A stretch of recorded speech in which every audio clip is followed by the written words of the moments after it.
सच्चिदानन्दरूपाय विश्वोत्पत्त्यादिहेतवे तापत्रयविनाशाय श्रीकृष्णाय वयं नमः। भक्तवत्सल भगवान को आउनुहोस् भक्त सज्जन वृन्द। अब हामी यो सत्सङ्गको आजको कार्यक्रममा प्रवेश गरौँ। हामीले पूर्व प्रसङ्गमा द्वितीय स्कन्धलाई विश्राम गरेका थियौँ। पुराणका 10 लक्षण हामीले श्रवण गर्यौँ। अत्र सर्गो विसर्गस्स थानं पोषणमुतय मन्वन्तरे सानुकथा निरोधो मुक्तिराश्रय। भागवतमा प्रथम र द्वितीय स्कन्धलाई उपक्रम मानेको छ, भूमिका। पुराणका 10 लक्षण तेस्रो स्कन्धबाट प्रारम्भ हुन्छ। तेस्रो सर्ग हो, त हामी यसमा प्रवेश गर्दैछौँ। सर्ग भन्नाले सूक्ष्म सृष्टि, विसर्ग भन्नाले स्थूल सृष्टि। चौथो स्कन्धमा यहाँ विदुरजीले एउटा राजा परीक्षितले एउटा प्रश्न गरे, किनकि पूर्व प्रसङ्गमा हामीले एउटा कथा सुनेर पनि आएका थियौँ। सुत सौनकको संवादमा मैत्रेय मुनिले कौरवको सभालाई, विदुरजीले कौरवको सभालाई त्याग गरेर तीर्थयात्रा गर्न जानुभयो। त विदुरजीले कौरवको सभालाई त्याग किन गर्नुभयो? यो सौनकजीले सुतजीलाई र राजा परीक्षितले सुखदेवजीलाई प्रश्न गर्नुभएको छ। यही प्रसङ्गलाई हाम्रो सुखदेव स्वामीले भन्नुहुन्छ, राजन, विदुरजीले कौरवको सभालाई त्याग गरेको कारण म भन्छु, सुन। यदा तु राजा ससुतान् साधुन् पोषणन्न धर्मेण विनष्ट दृष्टि भ्रातुर्जविष्ठस्य सुतन् विबन्धन् प्रवेशलाक्षा भवने ददाह। प्रारब्धले गर्दा धृतराष्ट्रका स्थूल दृष्टि त थिएनन्, बाहिरी आँखा त थिएनन्, जन्मान्ध थिए, परन्तु दुर्भाग्यले गर्दा यिनका भित्री आँखा पनि, ज्ञान दृष्टि पनि नष्ट भएको थियो। हेर्नु, यी भौतिक चक्षुलाई हामीले कथामा पूर्व प्रसङ्गमा एक बार भनेका छौँ। नेत्र 3 प्रकारको हुन्छ। स्थूल दृष्टि, जसलाई हामी चर्म चक्षु भन्छौँ, और सूक्ष्म दृष्टि, जसलाई हामी ज्ञान चक्षु भन्छौँ। एउटा भगवानका कृपाले प्राप्त हुनेवाला दिव्य चक्षु, यो मात्र कृपाले प्राप्त हुन्छ। त धृतराष्ट्रको चर्म चक्षु त प्रारब्धले नष्ट भएको थियो, और पुत्रका मोहले गर्दा ज्ञान दृष्टि पनि अर्थात् विवेक पनि यिनको नष्ट भएको थियो। त्यही भएर पुत्रका मोहमा आएर यिनले पाण्डु पुत्रहरूलाई धेरै हेला गरे, धेरै पक्षपात गरे, अन्याय गरे। यति मात्रै होइन, दुर्योधनको हर षड्यन्त्रमा यिनले सहमति जनाए, अनुमोदन गरे, धेरै अन्याय गरे। यहाँ तक कि 5 वर्षको उमेरमा भीमसेनलाई 20 का लड्डु खुवाएर मार्ने कुचेष्टा तक गरे। अनि त्यसपछि के गरे भन्ने कुरो यहाँ सबै कोट्याउन नथालौँ। अब जुवा, लाक्षा भवन, अब यी साना त कति होलान् पक्षपातहरू, अनादर गरेको, हेला गरेको, अवहेलना गरेको। तर पनि पाण्डवहरू धर्मात्मा छन्, सबै सहन गरे। र जब 14 वर्षको वनवास भयो, 13 वर्षको वनवास, त्यसपछि जब पाण्डवहरू आएर न्यायपूर्वक आफ्नो अधिकारको वस्तु राज्य माग्न खोजे। माग्न खोज्दाखेरि स्वयं भगवान श्री कृष्ण पाण्डुपुत्रबाट सन्धि दूत बनेर जानुभयो। यो भगवानको अत्यन्त करुणा कृपा हो। आफ्ना भक्तको लागि भगवान दूत पनि बनेर जानुभयो। हामीले कल्पना गरौँ कि भगवानलाई दूत बन्न शोभा दिन्छ र? भगवानले चाहने हो भने त भगवानका आदेशले जे पनि हुन्छ, तर भगवानले त्यस्तो अधिकारको प्रयोग गर्नुहुन्न, आफ्नो शक्तिको आफ्नो पावरको प्रयोग गर्नुहुन्न। भगवानले मर्यादापूर्वक व्यवस्था गर्न चाहनुहुन्छ। त्यही भएर भगवान आज भक्तको लागि सन्धि दूत बनेर जानु। भक्तको लागि भगवान कहीँ दूत बन्नुभएको छ, कहीँ पूत बन्नुभएको छ, कहीँ त भूत पनि बन्नुभयो। एउटा कथा हामी सबैले सुने होला। नामदेव नाम गरेका एउटा भक्त थिए, तिनको लागि भगवान भूत पनि बन्नुभयो। कसरी भन्नु होला? एक बार एउटा भक्तको घरमा कीर्तन गर्न गएका थिए। त्यहाँ राति प्यास लाग्यो सबैलाई, अखण्ड कीर्तन थियो 24 घण्टाको। अब पानी पहिला जमानमा टाढा टाढा लिन जानुपर्ने, को जाओ सबै डराउँछन्। नदीको किनारमा जानुपर्ने, बाटामा भूतको डर, जङ्गलको बाटो, खोला खोल्साको बाटो, सबै डराउँछन्। नामदेवजीले भन्नु घडा दियो म जान्छु। घडा लिएर अरू कसैले सङ्गमा जान्छौँ पनि भनेनन् डरले। नामदेवजी एक्लै घडा लिएर जानुभयो।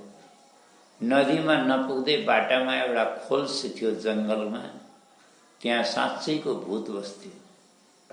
नामदेवजीलाई तर्साउनलाई विकराल रूप लिएर आए, प्रकट भए। एकदम सेतो वेशभूषा,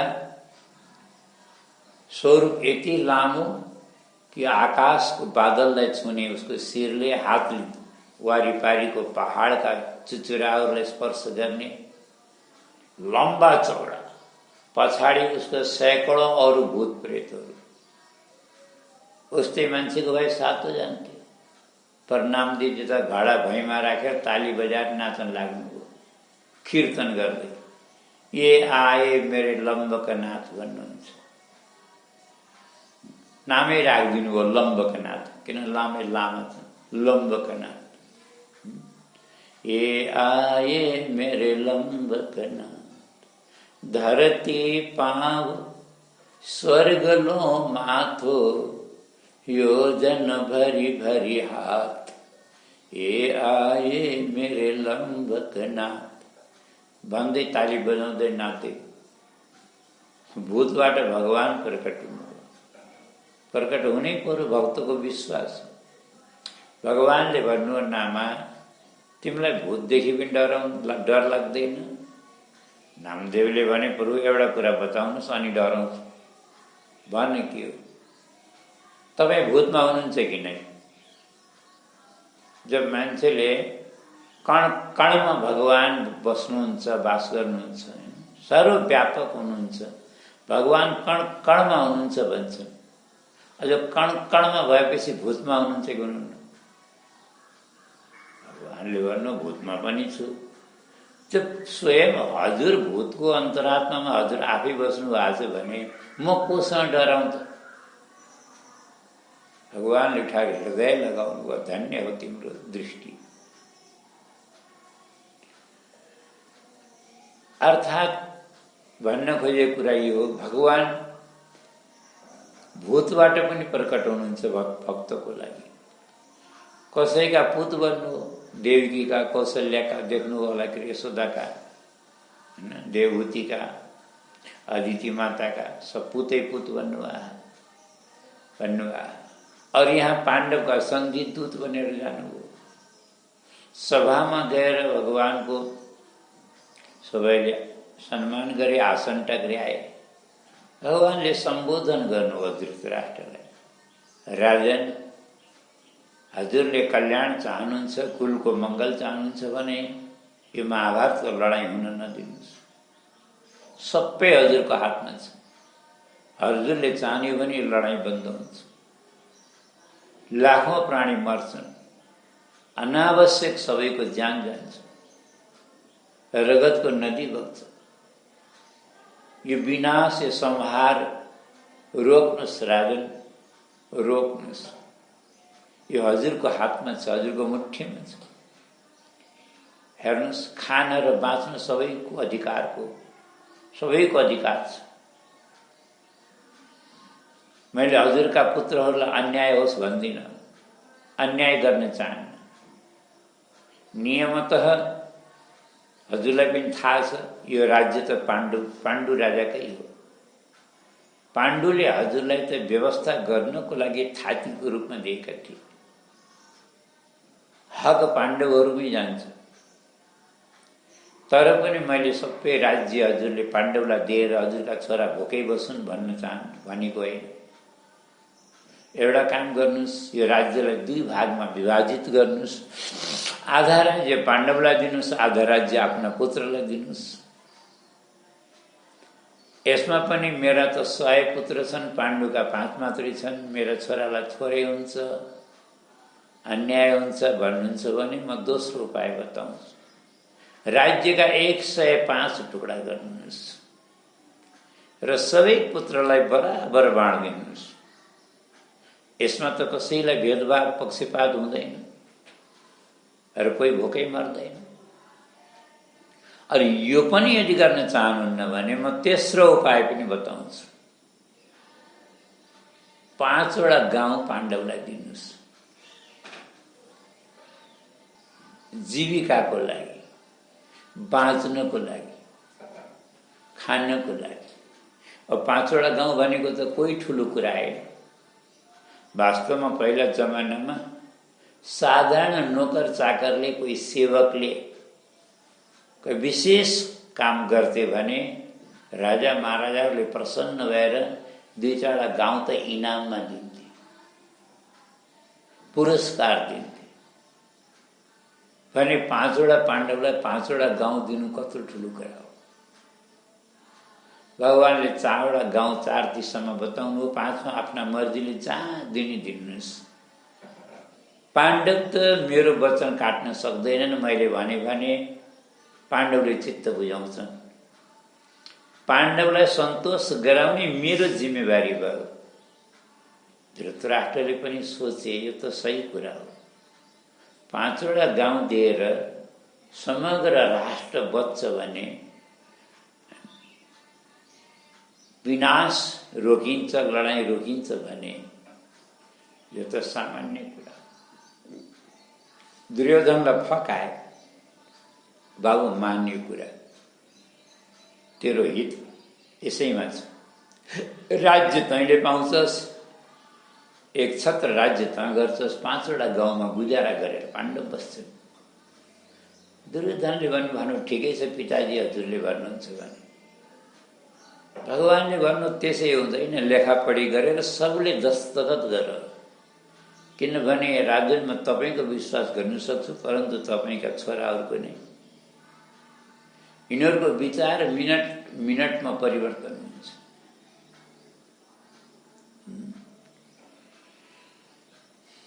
छेडे रुष्टा छेडे तुष्टा, रुष्टा तुष्टा छेडे छेडे भन्छ नि। यस्ता व्यक्तिको प्रसन्न हुनु र रिसाउनुमा केही समय लाग्दैन। त्यही भएर यहाँ एकदम सब प्रमाण सबैले राजीनामा गरेर दस्तखत गरेर दिनुहोस् कागज। अब त्यहाँ राजीनामा भयो, दस्तखत गर्न सबै लाए। सकुनी मामालाई दस्तखत गर्न दिएको, नाटक गर्न लाए। मसीको भाँडो पनि काखा राख्छन्, कापी पनि काखा राख्छन्, कलम पनि काखा राख्छन्। कहिले यता मसी पल्टन्छ, कहिले यता कलम खस्छ, कहिले कापी लुड्कन्छ। दुर्योधनले मामाश्री के गर्नुभएको, यो भैँमा राखेर आरामले दस्तखत गर्नु न। शकुनीले भने भान्जा जमिन कहाँ रह्यो र राखौँ म कापी, कहाँ रह्यो र? ल सबै जमिन त तिमीले गोविन्दलाई दिइसक्यो। मामा हजुरले कस्ता कुरा गर्नुहुन्छ, मैले 5 वटा गाउँ मात्र दिँदैछु। तिमीलाई कृष्णको फिता थाहा छैन गाउँ नाप्ने। अहिले फिता निकालेर नाप्छ न बल्ल थाहा पाउला। यिनलाई तिमीले चिनिया छौ? एक बार थाहा छ बाहुन्ने भएर बलिराजाका दरबारमा पुगेका थिए यिनी छलिया हुने एक नम्बरका बामन भएर बलिका दरबारमा पुगे। 3 पाइला धरती मागे। बिचरा सोझा बलि हातमा गंगा जल लिएर संकल्प गरेर दिए। अब नाप्ने बेलामा त्रिविक्रम बनेर विराट बनेर पुरै ब्रह्माण्डलाई नापिदिए। बलिलाई बिचरा सुतल लोकमा धक्का दिए, पठाइदिए। त्रिलोकीमा आफ्नै राज्य गरे। यो छलिया विष्णु, उही कृष्ण, वामन जे भने पनि एउटै हो। यहाँ त 3टा पाइला होइन 5वटा गाउँ, त्यो पनि चालाकी त हेर्नु न। ल 4 दिशामा 4वटा गाउँ अरे। अब 5मा आफ्नो मर्जीले जहाँ दिने देऊ अरे। हेर्नु त्यो पनि कस्तो। अहिले नाप्नेवाला फिता निकाल्छ नि, यताको गाउँ यताको भूमि यो गाउँमा आयो, यताको जमिन यो गाउँमा आयो, यताको धरती यो गाउँमा आयो। तिमीलाई त एउटा पाइलो राख्ने ठाउँ पनि बज्दैन। दुर्योधनले भने मामा यो कुरा हो, त्यसो भए त मैले पनि जाने छु। गएर भन गोविन्द हेर्नुहोस्, सुन्नुहोस् मेरो निर्णय। अब 5वटा गाउँका कुरा छोड्नुहोस्।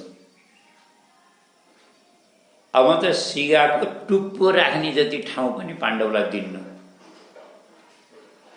अब जे गर्ने गर्नुहोस् हजुर, लड्न पर्छ भने म तयार छु। सुच्याग्रे नैव दास्यामि बिना युद्धेन केशव। बिना युद्धको त बिना लडाईँको म एउटा सिगाको टुप्पो राख्ने जति जमिन पनि दिन्न। भगवानले मनै मन भन्नु दुर्योधन म पनि त्यही चाहन्थेँ चाहन त, तर मैले सोचेँ त छँदै लडाईँको श्रेय मैले किन लिऊँ भनेर। यति ठुलो अपराधको र पापको श्रेय मैले किन लिने। तैँले कमा यो श्रेय। ठीक छ, त्यसो भए पक्का हो? कहा एकदम पक्का हो। भगवान के अगाडि त्यो राजीनामा लेखेको फाडिदियो, चेत।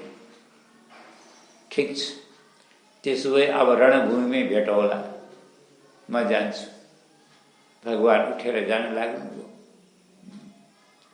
अब त्यहाँ अरू कथाको चर्चा नगरौँ। दुर्योधनले भन्यो गोविन्द तिमीलाई म 56 भोग बनाएको छ स्वागतको लागि। छोडेर कहाँ जान्छौ? पहिला भान्सामा त हिँडेर गए पनि खाएर जाउँला। भगवानले भन्नु के का नाताले तिम्रो भोजन गर्ने हो? शास्त्रले के भन्छ तिमीलाई थाहा छ? शास्त्रले के भन्छ तिमीलाई थाहा छ? शत्रुका घरको अन्न कहिल्यै नखानु। मैले भनेको होइन, शास्त्रमा छ द्विषत् अन्नम नभुक्तव्यम र द्विषन्तम नैव भोजयेत्। र शत्रुलाई आफ्ना घरमा बोलाएर पनि कहिल्यै भोजन नगराउनु। न शत्रुका घरमा गएर कहिल्यै भोजन गर्नु। किन? हजुरले त राम्रोसँग भोजन गराउनु होला, श्रद्धापूर्वक गर्नु होला। पर काकताले उसका पेटमा केही कारणले पेट दुख्न लाग्यो, पीडा हुन लाग्यो भने थाहा छ बाहिर गएर के भन्छ? नजाने त शत्रु थियो के मिसाएर खान दियो, मलाई पेट दुख्न लाग्यो। जहर पो दियो कि उल्टे बदनाम गरिदिन्छ। त्यही भएर शत्रुलाई श्रद्धाले पनि कहिले खुवाउनु हुँदैन। और शत्रुका घरमा गएर खान पनि हुँदैन, त्यसको के भरोसा? जे पनि गर्न सक्छ। दुर्योधनले भन्यो गोविन्द एउटा कुरा बताउनुहोस्, हामीले तिमीलाई आफ्नो भाइ सम्झेर सम्मान गर्ने, तिमीलाई हामीले आफ्नो भाइ भाइ भाइ भनेर माया गर्ने, तिमीले हो कि दिनरात हामीलाई शत्रु शत्रु शत्रु भनेर रट लगाउने? यो के चक्कर हो? पहिला भने हामीले तिमीलाई कहिल्यै पनि आज तक जीवनमा कहिले शत्रु भन्यौ? कहिले सुन्यौ? भगवानले भनेकै छैनौ, काँडो सुन्ने हो? यो त मलाई थाहा छ नि तिमीले मलाई शत्रु भन्दैनौ के मान्दैनौ। शत्रु मान्दैनौ यो पनि थाहा छ मलाई, किनकि वास्तवमा कसैको शत्रु नै होइन। सही कुरा। परन्तु एउटा कुरा बताऊ, तिमीहरूले पाण्डवलाई शत्रु मान्छौ कि मान्दैनौ? पाण्डवलाई किन नमानौ? पाण्डवलाई त मान्छौँ नि, हाम्रो जन्मजात शत्रु हुन्, जन्मै शत्रु हुन् पाण्डव त, बचपनदेखि शत्रुता छ। बस तिमीले पाण्डवलाई शत्रु मान्छौ र पाण्डव मेरा को हुन् यो कहिले विचार गर्यो? हेर, मम प्राणा हि पाण्डवा, ती पञ्च पाण्डव होइनन्, ती मेरा पञ्च प्राण हुन्। तिमीले भन्छौ गोविन्द तिमीसँग शत्रुता छैन, तिम्रा प्राणसित शत्रुता छ मेरो भन्छौ। अब यो सुन्ने कुरा हुने कुरा हो यो। त्यही भएर म तिम्रा घरको अन्न खान सक्दिनँ। भगवानले इसारा गर्नु, सारथी र थाक, रथमा गएर बस्नु हो, इसारा गर्नु हो र थाक, रथ फर्काऊ। सारथीले सोधे, प्रभु म रथ कहाँ लैजाउँ? भगवानले भन्नु, विदुरजीका घर, काकाश्रीका घर। सारथीले भने, प्रभु काका त विदुरजी त यहीँ हुनुहुन्छ सभामा। भगवानले भन्नु, हाँ ओ म बिर्सेछु, काकाका घर होइन, काकीका घर। सोच्नु होला, काकीको घर कोही अलग्गै छ र काकाको भन्दा? नै, एउटै हो। के भनेको त एउटा कुरा निवेदन गरौँ। आज राति सपनामा विदुरानीले एउटा सपना देखिन्, अद्भुत सपना, विचित्र। आज राति सपनामा के देखिन्? त्यो प्रातःकाल विदुरजीलाई निवेदन गरे, स्वामी मैले एउटा गजबको सपना देखेँ, हजुरलाई सुनाऊ? कहाँ सुनाऊ? मैले साक्षात् द्वारकाधीश भगवानलाई मेरो आँगनमा, मैले आफ्नो घरमा, आफ्नो पेटीमा बसेको देखेँ। यस्तो पनि कहिले होला र स्वामी? विदुरजीले भन्नुभयो, आज सन्धिदूत भनेर कौरवको सभामा कृष्ण आउँदैछन्, त्यही भएर तिमीले सपना देखे होली। विदुरानीजीका आँखा रसाए, खुसी भए। स्वामी एउटा बिन्ती गर्छु न, सुन्नु न, म त नारी हुँ, सभामा जाने अधिकार पनि छैन, लाज पनि लाग्छ, मैले त दर्शन गर्न पाउँदिनँ। मेरो एउटा बिन्ती चढाइदिनु न श्री कृष्णलाई। जब कौरवको सभामा आउँदै हुनुहुन्छ भने यो दासीको कुटिया देखाएर मलाई पनि दर्शन दिए म धन्य हुने थिएँ स्वामी। विदुरजीले थर्काउनु हो विदुरानीलाई, धत पागल कहीं के भनेको? तिमीलाई थाहा पनि छ को हुन् द्वारिकाधीश? जहाँ बोलाऊ त्यहीँ जान्छन्, 56 भोग लाग्छ आफ्नो भान्सामा सधैँ उनलाई। तिम्रो भान्सामा के छ, के खुवाउँथ्यौ? कुनै पनि पाहुनालाई बोलाउनुभन्दा पूर्व उसको हैसियत, उसको स्वरूप, उसको विचार गर्नुपर्छ, कुन स्थितिको पाहुना हो। हामी तदनुरूप सत्कार गर्न, सम्मान गर्न सक्छौँ कि सक्दैनौँ, विचार गरेर बोलाउनुपर्छ। एउटा बस्ने आसन तक नभएको झोपडीमा कोही राजा महाराजालाई बोलाएर आउँछन्? आज आइहाल्यो भने के प्रसन्न हुन्छन्? पहिला आफ्नो हैसियत हेर, आफ्नो स्थिति हेर, कसलाई बोलाउँदैछौ तिमी घरमा? स्वामी सत्य वचन, बिर्सिकी थिइन् आफ्नो क्षमता। मैले त बसाएर कृष्णलाई बोलाएर कहाँ बसाउने, के खुवाउने? भो नबोलाउनु होला, रहन दिनु। बिचारा त्यसै मन मारेर बसे। अचम्मको कुरा भनौँ, यिनी अन्तर्यामीलाई बोलाउनु पर्दैन कि? भक्तका मनको भाव जानेर आफै आउँछन्, स्वयं आउँछ। त्यही भएर अब त बुझ्नुभयो भने कुरो, विदुरजीका घर होइन, विदुराणीका घर लिएर हिँड। तुरन्त विदुरजीका घर रथ गयो, दरवाजा खटखटाउनु भयो। खटखटाउनु भयो, काकी काकी। भक्तमालमा त विचित्र छ कथा। त्यतिखेर काकीले बाथरुममा स्नान गर्दै थिए। भगवानको त्यो मधुर वाणी सुनेर उनको होस रहे।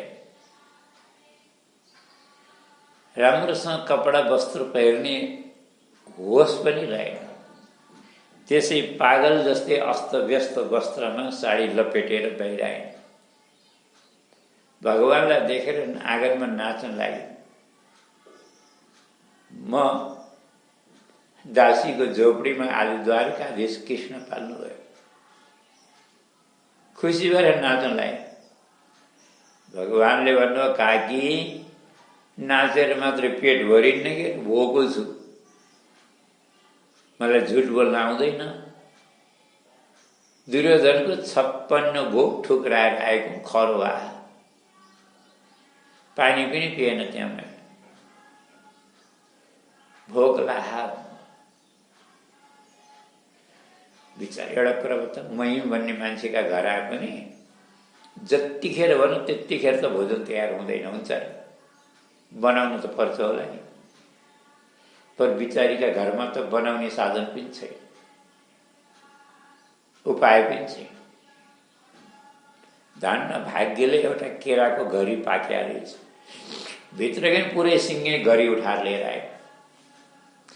भगवानको अगाडि बसिन्, केराको कोसा फोक्दै।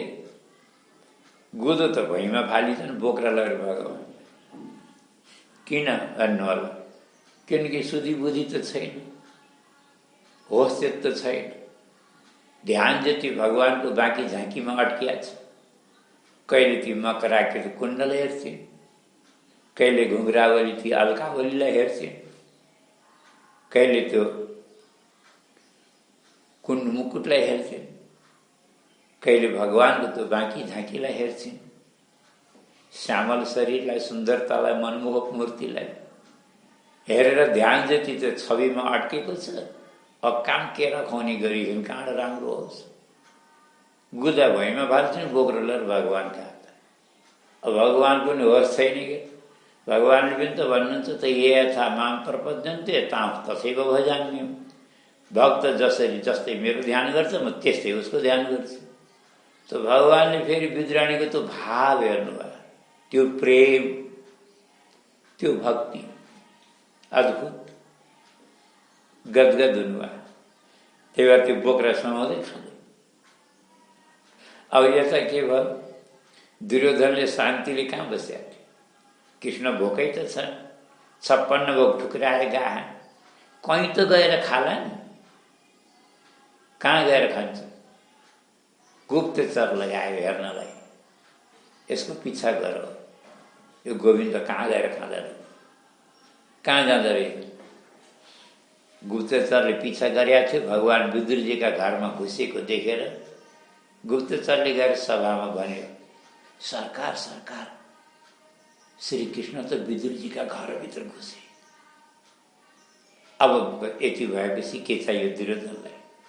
अब त भन्नु नभन्नु सब भन्न थाल्यो। पक्कै पनि दुईटाको मिली भगत छ, साँठगाँठ छ, जरुर मिलेका होला। अन्यथा यहाँ 56 भोग ठुक्राएर विदुरजीका घर किन? अब विदुरजीले आरोप प्रत्यारोप सुन्न लाग्नु भयो। मलाई चासो छैन, जे भन्ने भन्दैन। दौडेर जानुभयो। सुन्नुभयो नि, मेरा घर कृष्ण गएन अरे। यसरी दौडेर आउनुभयो। आउँदाखेरि त के देख्नुहुन्छ? विदुराणी त पागल जस्तै बसेकी, अस्तव्यस्त वस्त्रमा, केरा फकेर गुदा भैमा फालेकी, थुप्रो लागेको, बोक्रा एउटा पनि छैन। सब भगवान कृष्णले खाइसक्नु भएको। विदुरजीले गाली गर्नुभयो, ए पागल, के खुवाइछौ तिमीले कृष्णलाई? होस पनि छ? विदुरजीले फटकारेपछि बल्ल हेरिनु, भुइँमा हेर्दा त केराको त थुप्रो लागेको, अनि बोक्रा एउटा पनि थियो। लाजले भुतुक्क भए। त्यसमा चाहिँ अझै भएन आफ्नो शरीरतिर ध्यान दिने। हेर्दा त शरीर पनि त्यसै अस्तव्यस्त छ। शरीरको त ध्यासै छैन। कस्ती छु, कस्तो लुगा लगाइ छु थाहै छैन। लाजले भुतुक्क भए, भित्र गए। विदुरजी बस्नुभयो, प्रभु मेरी पत्नी त पागल हो, कमसेकम तपाईँ त भन्नुपर्छ नि। अब बोक्रा दियो भनेर बोक्रा खाँदै जाने हो त? मैले भन्छु हजुरलाई। एउटा केरा निकाल्नुभयो, प्रेमले फोक्नुभयो, बोक्रा भुइँमा फाल्नुभयो, गुदी भगवानको मुखमा दिन लाग्नुभयो। भगवानले एक ग्रास त खानुभयो, पर मुख बिगार्दै भन्नुभयो, काका पेट त भरिसक्यो।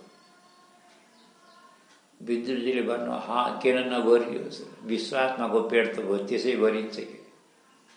अहिले भर्खर त 7 जन्मका भोका जस्तै भएर बोक्रा खाइरहनु भएको थियो, मैले आँखाले देखेँ। अनि मेरो एक घाँस, मैले दिएको केरा एक घाँस खान नपाउँदै पेट भरियो। थाहा छ प्रभु, मेरो केरामा, मैले दिएको केरामा हजुरलाई स्वाद मिलेन। भगवानले काका अब हजुरले बुझिहाल्नुभयो, अब के कुरो लुकाउने हो। साँच्ची कुरा त यही हो।